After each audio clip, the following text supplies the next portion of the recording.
সংস্কার কোনোদিন থেমে থাকে না। কাজেই আগে সংস্কার পরে নির্বাচন অথবা আগে নির্বাচন পরে সংস্কার এগুলো কোনো অর্থবহ প্রশ্ন নয়। দেশে নতুন প্রজন্ম তো ভোট দেবারই সুযোগ পায়নি, তারা আকুল হয়ে আছে। বিগত ১.৫ দশকের উপরে একটি স্বৈরাচারী শাসন তারা চেপে বসেছিল, বাংলাদেশের মানুষের স্বাধীনতা হরণ করেছিল। বলতে গেলে তারা বাংলাদেশের মানুষের গণতন্ত্র হরণ করেছিল, বাংলাদেশের মানুষের কথা বলার অধিকার হরণ করেছিল, বাংলাদেশের মানুষের রাইট অফ অ্যাসোসিয়েশন হরণ করেছিল, বাংলাদেশের মানুষের ভোটের অধিকার হরণ করেছিল। এক কথায় বলতে গেলে, আমি যেটা একটু আগেও বলেছি, তারা এই দেশকে একটি স্বৈর শাসনে পরিণত করেছে। আপনারা দেখেছেন দীর্ঘ ১৫ বছর যাবৎ বাংলাদেশের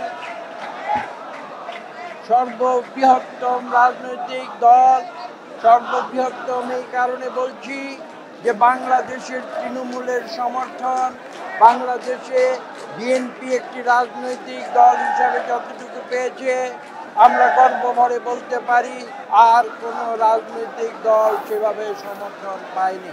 শিয়া বাটার ও ভিটামিন ই সমৃদ্ধ lily glam beauty soap. Lily, always beautiful. July আগস্টে যে আন্দোলন দেখেছেন, ছাত্র জনতার আন্দোলন, সেটা কিন্তু ছিল এই স্বৈরাচারী গণতান্ত্রিক সরকার হাসিনার তার বিরুদ্ধে মানুষের অধিকার প্রতিষ্ঠার আন্দোলন। শুধু গণতান্ত্রিক অধিকার নয়, অর্থনৈতিক প্রতিষ্ঠার আন্দোলন। এবং সেই আন্দোলনে দেশের সাধারণ ছাত্রদের সঙ্গে আমরা বিএনপি শুধু নয়, বাংলাদেশের সকল গণতন্ত্রকামী রাজনৈতিক দল তথা ছাত্র দল, বাংলাদেশ জাতীয়তাবাদী ছাত্র দল, তারা গুরুত্বপূর্ণ ভূমিকা তারা পালন করেছিল। তারা কিন্তু তখন রাজনৈতিক পরিচয় সেখানে যায়নি, তারা গিয়েছিল ছাত্র পরিচয়। এখানে সুষ্ঠু নিরপেক্ষ নির্বাচন হতে হবে, মানুষের ভোটের অধিকার ফিরে আসতে হবে এবং সেই ভোটের মাধ্যমে বাংলাদেশ সত্যিকার অর্থে যে জনগণের কাছে এই বাংলাদেশ, যে জনগণের বাংলাদেশ, সেই বাংলাদেশে পুনরায় জনগণের সরকার প্রতিষ্ঠিত। এই দেশ কিন্তু নতুন প্রজন্মের দেশ। আমরা নতুন প্রজন্মের দিকে তাকিয়ে আছি, তারা এই দেশের নেতৃত্ব ভবিষ্যতে গ্রহণ করবে, এটা কিন্তু কারো বলে দেবার অপেক্ষা রাখে না। এটা হচ্ছে প্রকৃতির নিয়ম, একজন যাবে আরেকজন আসবে। এবং আমরা এই আত্মবিশ্বাস বাংলাদেশের নতুন প্রজন্মের উপরে আমাদের রয়েছে যে এই নতুন প্রজন্ম সত্যিকারভাবে প্রশিক্ষিত হয়ে তারা ক্লাসে ফিরে যাবে। যারা লেখাপড়া সুসম্পন্ন করেনি তারা লেখাপড়া সম্পূর্ণ করবে।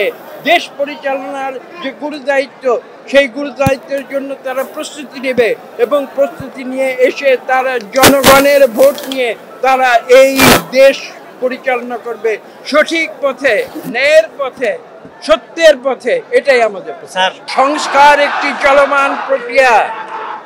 সভ্যতার আদি যুগ থেকে মানব সভ্যতা বিকশিত হয়েছে সংস্কারের মাধ্যমে। সংস্কার কোনোদিন থেমে থাকে না। কাজেই আগে সংস্কার পরে নির্বাচন অথবা আগে নির্বাচন পরে সংস্কার এগুলো কোনো অর্থবহ প্রশ্ন নয়।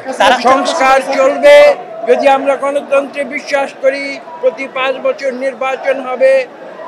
আপনারা নতুন প্রজন্মের কথা বলেছেন, এদেশে নতুন প্রজন্ম তো ভোট দেবারই সুযোগ পায়নি, তারা আকুল হয়ে আছে, তারা ভোটার হয়েছে, তারা ভোট দিতে চায় এবং এটা আমাদের নৈতিক দায়িত্ব।